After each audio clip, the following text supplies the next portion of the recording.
Dry skin. Don't we all face it at some point in our lives? Now that winter has come upon us, we really can't escape it. So, what do? Slap some moisturizer on it. But how do we know what is a good moisturizer?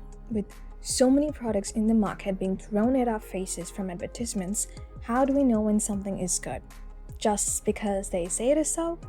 Hi, I'm Dr. Sharon, clinical dermatologist, and in this video, I want to touch a bit on the anatomy of a moisturizer and why it is so important to be aware. And you can go grab your moisturizer and let's find out more about the labels on the back of your products.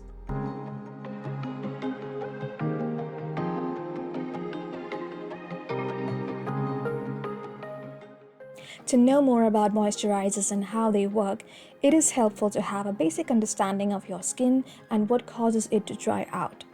The skin is the largest organ of your body and it has several functions. It forms an obvious protective barrier. It has its own defense system against pathogens.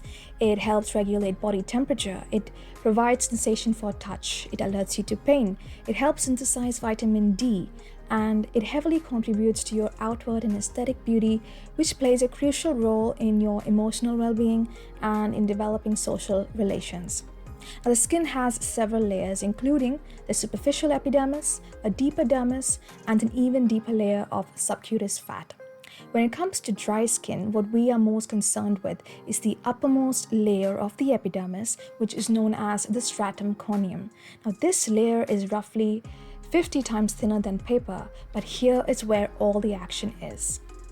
When it comes to hydration of your skin, there are two simple mechanisms that help promote this. Firstly, there should be water in the stratum corneum, or the stratum corneum must have a good water holding capacity. Secondly, the water must remain in this layer without evaporating, and a fancy term for that is transepidermal water loss. History trivia. It was Dr. Erwin Planck who, in the 1950s, suggested a causal relationship between low moisture content and dry skin, and his contribution and research even earned him a title of Father of Moisturizers. So who's in charge of running this hydration show? Two important factors. First, we have something known as the natural moisturizing factors, which are present within the cells of your stratum corneum. Now, they are chemicals or compounds which have the responsibility of drawing water from the deeper levels of your skin. Now, they may also do so from the environment, provided the level of humidity is above 70%. Now, important examples of NMF include various amino acids, some sugars, lactate, urea, and others. Secondly, we have lipids, or simply fats. Now, these are compounds that are present around the cells, and their main function is to prevent the loss of water, that is, transepidermal water loss. Important examples include ceramides, cholesterol, and fatty acids. Now, if we take a closer look at the stratum corneum, it is what we refer to as the brick and mortar model. The flat cells are like bricks which host the NMF, and the lipids or the fats are akin to the mortar, and they basically spread around the cells, fill in those gaps, and this special arrangement helps keep your skin barrier hydrated amid other functions. So if our skin already has its own hydration mechanisms, why do we still suffer from dry skin? Few reasons. Every time you wash your skin, allow it to come in contact with harsh chemicals or cleansers, bathe frequently, there is a decrease in the level of NMF and lipids.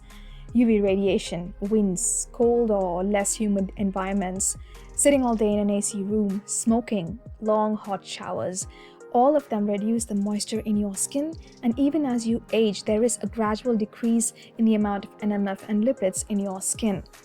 Certain conditions like hypothyroidism, atopic dermatitis, psoriasis all exhibit dry skin, as is seen if you're on certain medications like isotretinoin and statins. Thus, the need for external hydration and moisturizers. Now, hydration of the skin is important for the skin barrier to keep functioning effectively without betraying any signs of irritation or inflammation. Hydration is also necessary for maintaining what is known as the plasticization of the stratum corneum, basically keeping it pliable and preventing it from being dry, rough, or cracked. Now, hydration also encourages cells to undergo shedding, failure of which will lead to accumulation of scales on your skin. Now, this process is known as the desquamation process, by which the dead cells on your skin are regularly shed by the body, and this process requires moisture to keep functioning effectively. I think a lot of people assume that drinking 10 glasses of water helps keep your skin hydrated. Now, drinking water does benefit your skin, especially if you're in a dehydrated state, and it does improve overall health.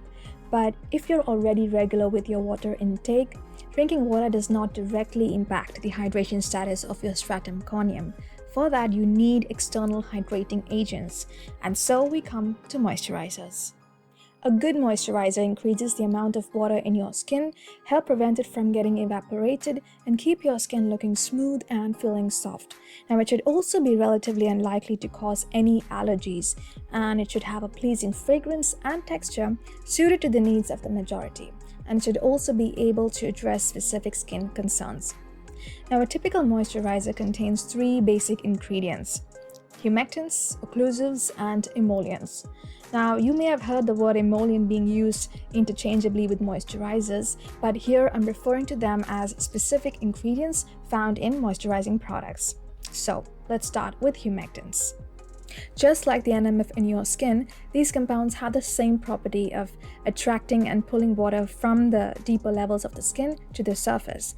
And common examples include glycerol. Now, this is popularly used in moisturizers. It is affordable and it is suited for all skin types. Then we have hyaluronic acid, another popular ingredient in moisturizers. Then propylene glycol, urea, sodium lactate, panthenol, and others.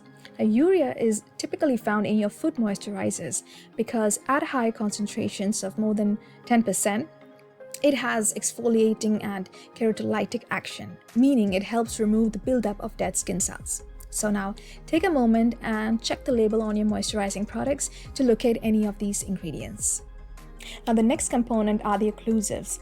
Now, as the name suggests, these constituents block the evaporation of water and trap it by creating an impermeable layer or film on top. Now, the most well-known occlusive is petrolatum, which is a purified version of your petroleum jelly, and it blocks transepidermal water loss up to 98%. But a major drawback is its greasy nature. Now, the examples of occlusives include mineral oil or paraffinium liquidum and dimethicone. So go ahead, check your moisturizers to see what occlusives it contains. Now, if a moisturizer only contains humectants, you're still going to have water loss from your skin, and this is counterproductive unless it is paired with an occlusive or an emollient to seal the moisture. Which brings us to the next ingredient, emollients. Now, just as humectants help replace the NMF in your skin and do the work for them, emollient ingredients are similar to the lipids and help replenish them. Now, these ingredients, they fill in the gaps between your dead skin cells and they help in smoothing and softening your skin. Now, common examples include ingredients like cocoa butter, shea butter, oils like jojoba oil, almond oil, fatty acids like stearic, palmitic acid, cetyl alcohol, and so many others. So go ahead, take a moment, check out your products and see what emollient ingredients you can find on them. So how do you choose a good moisturizer? Well, it depends on your need. Now, if you have really dry skin or suffer from eczema, you'll need to invest in products with greater occlusives so as to retain more moisture in your skin. And you must use these products immediately after a bath and use them at least twice every day. And as I mentioned earlier, there are several factors which can contribute to dry skin, including hot showers, excessive washing, air conditioning, contact with harsh soaps, detergents, etc. And so try and limit these because these are only going to hamper your efforts at skin moisturizing. Then if you have oily skin, does not mean that you don't need to moisturize. You still need humectants to do their job, and so opt for products with greater hydrating power and less occlusives. Now, I've seen patients present with dry skin along with symptoms of itching and signs of inflammation. And while steroids are helpful to help alleviate some of the discomfort, it is imperative that people understand that it is not going to solve the underlying issue of a damaged skin barrier. Now, I've seen people disregard and underestimate what a simple moisturizer can do long term, and so they grow dependent on steroids because of its fast action, and the consequences of that is not good. Why wait until the dry skin gets cracked, gets inflamed, and infected before you make a conscious effort to care for your skin? Keeping aside therapeutic reasons, is it vain to care for your outward appearances?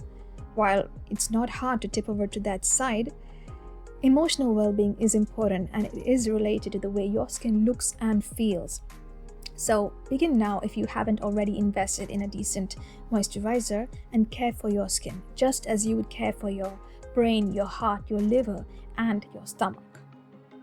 And that was a brief overview on moisturizers in general, and I hope that next time you choose a product, you will be sure to check out its label and look for ingredients that will benefit your skin. Until my next video, bye.